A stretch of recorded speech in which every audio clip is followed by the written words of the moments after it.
With me is the president of Tibetan government in exile, Penpa Tsering. So welcome to Vion. It's pleasure to speak to you. The last time Vion spoke to you was in Dharamshala, this time here in Delhi. And the conversation coming in the backdrop of the signing of the Resolve Tibet Act by the US President. So essentially, starting with this signing, how do you see the signing by the US President of this bill, which has now become a law?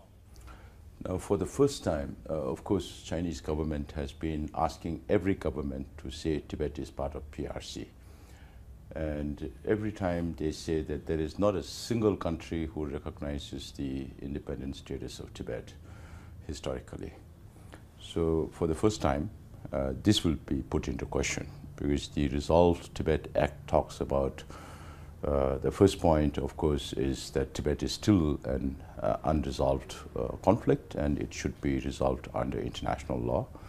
The second is that Tibetan people have the right to self-determination. And third, which is from our perspective, the most important is to counter China's disinformation on Tibetan history, its people, and His Holiness the Dalai Lama. And it also says that the US government does not recognize China's assertion that Tibet has been part of China since ancient times. And the fourth element of the bill is to describe Tibet territorially, which is not just the Tibet Autonomous Region as China wants to see it or would like the world to believe it. It also includes all the other Tibetan areas in Qinghai, Sichuan, Gansu, Yunnan provinces. So this is, in a way, challenging China's narrative on Tibet. And it's very, very important for us because we look at this from the perspective of gaining value for the middle way policy, which was proposed by His Holiness the Dalai Lama, to seek a non-violent, mutually beneficial, negotiated solution that could be long-lasting. Because violence does not bring peace. But violence begets more violence, just as Mahatma Gandhi ji said, an eye for an eye will make the whole world blind. So we believe in non-violence.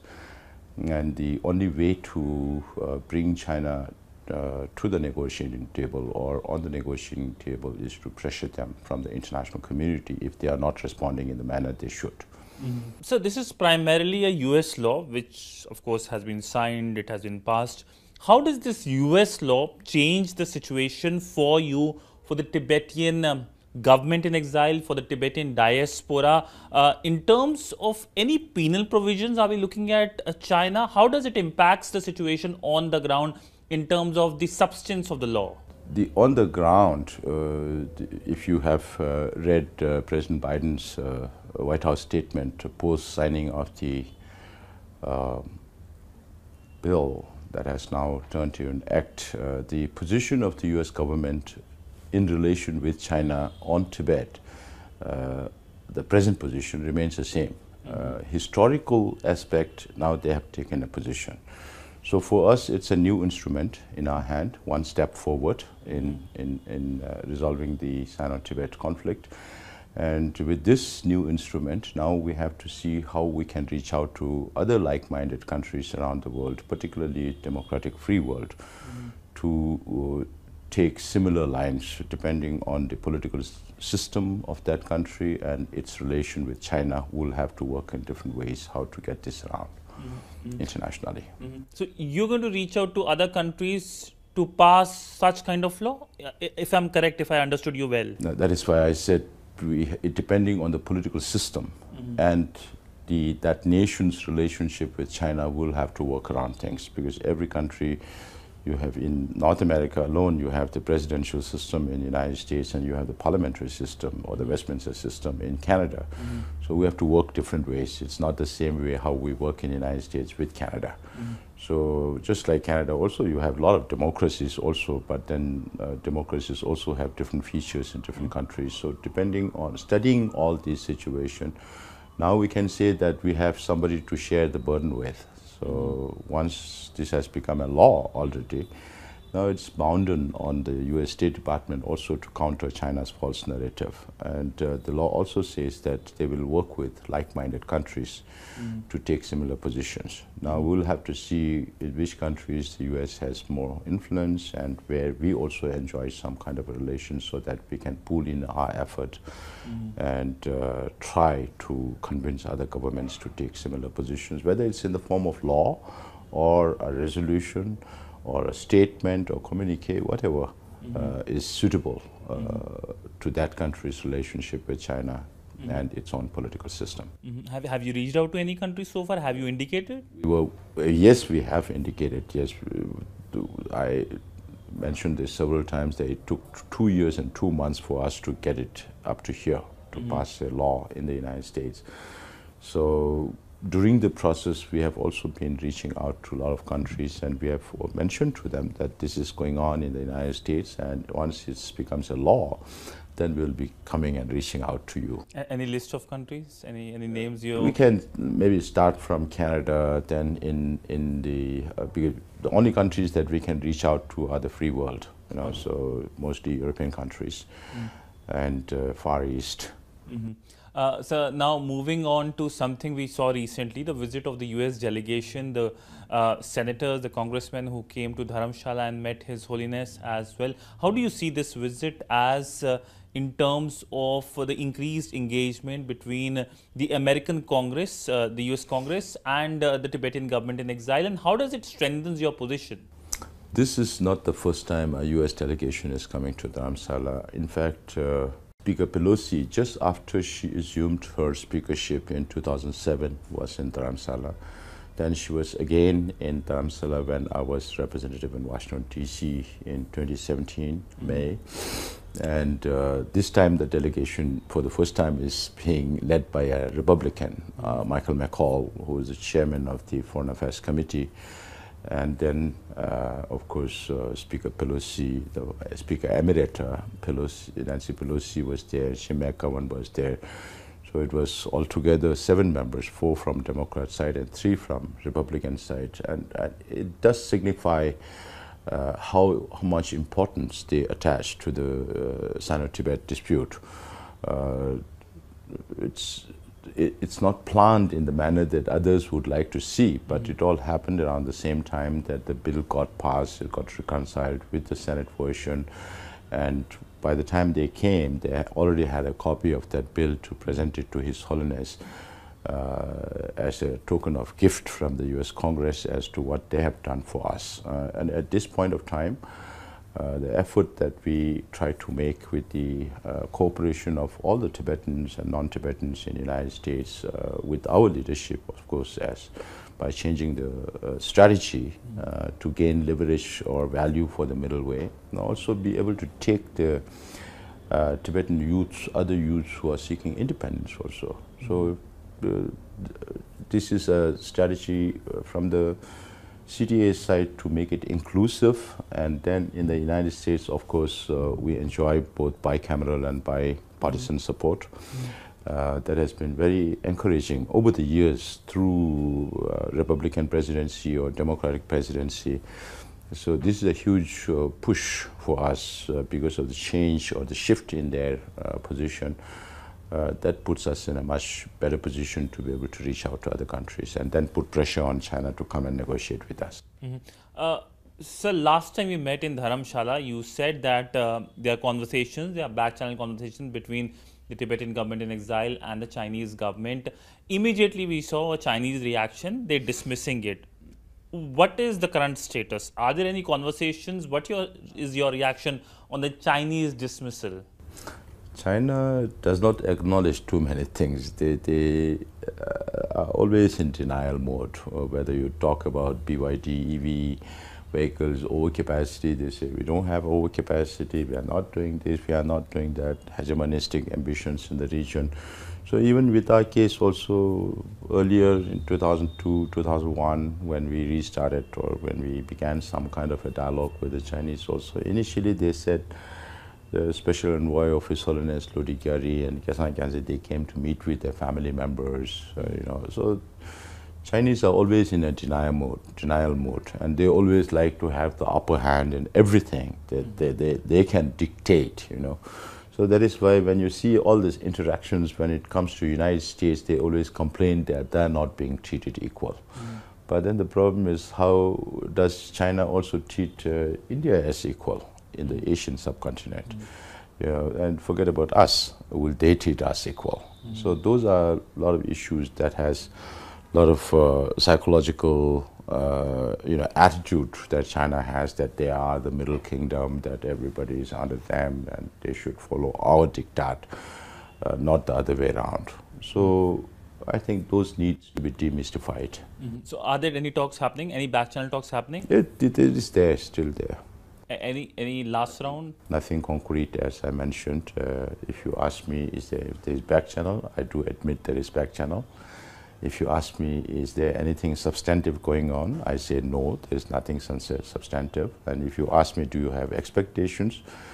Right now, if you look at what Xi Jinping is doing to Hong Kong, to Tibetans, to Uyghurs, to Mongols, even its bellicosity towards Taiwan, to its own people, it doesn't look very likely that we can have anything concrete right now, or anything positive right now. But then if you ask me, even if you have no expectation, why do you engage with them? Then I always said, Sino-Tibet dispute or conflict is not a short-term thing. It's a long-term issue that we need to carry forward. Any last round? When the last round happened? The last happened by the beginning of this month. So moving forward, we know that His Holiness is in United States. First, when is His Holiness expected to be back to the Dharamshala? Secondly, any meetings planned with the US President?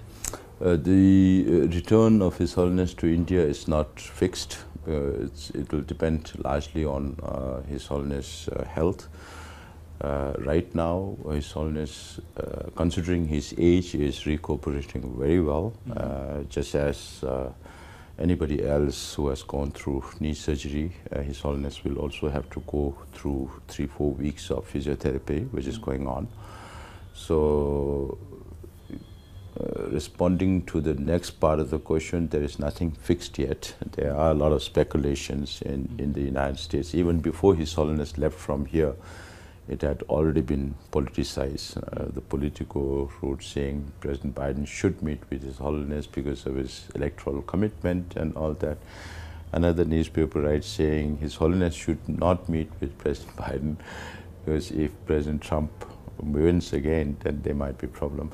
So those things keeps happening, but from our perspective, from our side, focus is on His Holiness' recovery, and as and when His Holiness gets better, and if there are requests from other quarters, because there will also be, if it is a meeting concerned with the President of the United States, there will be protocols also. Earlier times when His Holiness met with Bush Sr., with Clinton, Bush Jr., Obama, and all that, all those meetings happened in the White House.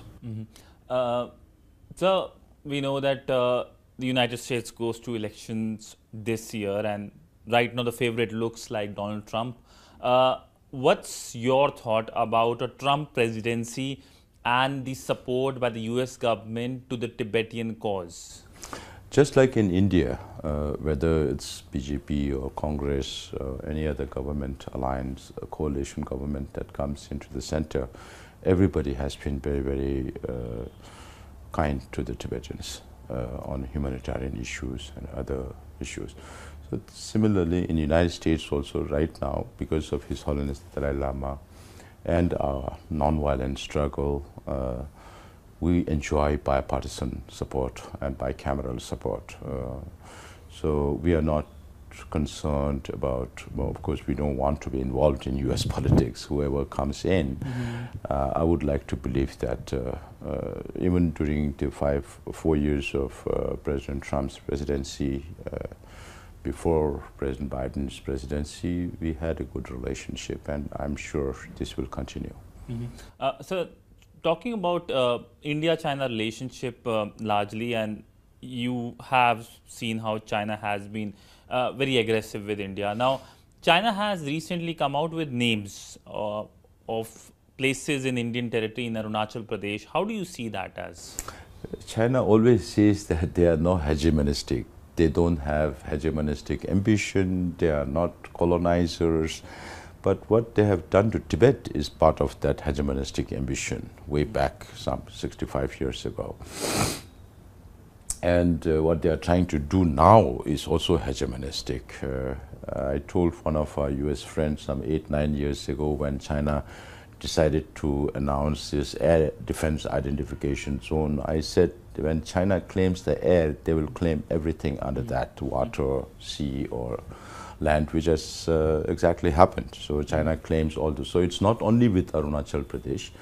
Of course, they have renamed Tibet also as Xizang to remove all the historical background to that name, and also derive different political connotations to that, saying that, you know, if you say Xizang, then it's only Tibet Autonomous Region, not the other regions.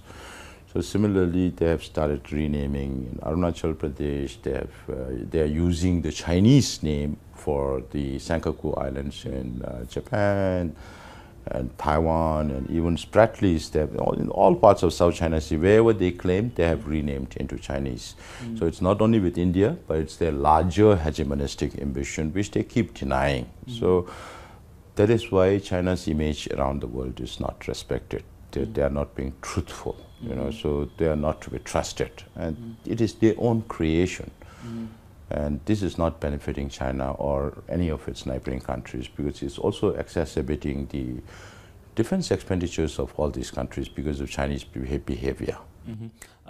When it comes to the Indian support for the Tibetan cause, if you can talk about that, and also when it comes to the reincarnation of His Holiness, I mean, have you had any conversations with the Indian side? What one can expect? No, not on reincarnation, of course, but then we do realize that the Indian government is also very concerned about that. I'm sure they must be doing their internal discourses on this matter. But from our side, we have been very clear. We have come out with a 6-point statement, and we have also mentioned about developing protocols, you know, things like that. So all these are going on, yes. 90th birthday of His Holiness next year. Anything significant on reincarnation we can expect? That I don't know, because the only document that we have is September 2011 document on His Holiness, which also talks about when His Holiness reaches the age of 90, he might take certain decisions. But even now, I say when His Holiness reaches the age of 90, and if he feels fit and you know, robust, then he might even say it's too early. Because one thing that China cannot handle is unpredictability. So as long as His Holiness the 14th Dalai Lama is alive, there is nothing the Chinese government can do about his reincarnation. So it's all in His Holiness' hands, and he has kept it very open. It's not decided on anything. He could take some decisions, he may not. It could be both ways. So let's wait for... So my last comment, in fact questions, concluding remarks as well for you. We saw Nancy Pelosi there in Dharamshala, and she made an interesting statement. She said that the Chinese President Xi Jinping, nobody will remember him, but the legacy of His Holiness will be there. You were in fact present there when the public reception happened. Vion was also present. How do you see these comments as? So you do anything bad, people will remain the evil side of that person in history, that that person has committed these crimes. His Holiness, he spent all his life for the benefit of others. So it can be nothing further from the truth of what Nancy Pelosi had said. And this was picked widely by the Indian media. And that is the reality, that is the truth. The world remembers good deeds of people and then denounces the bad deed of people. And if President Xi Jinping continues in that direction, then he will be remembered as a bad person in history. That's for sure. Well, on that note, thank you so much, sir, for speaking to Vion. It's a pleasure speaking to you always, sir. Thank you so much, Siddhant. Thank you, sir.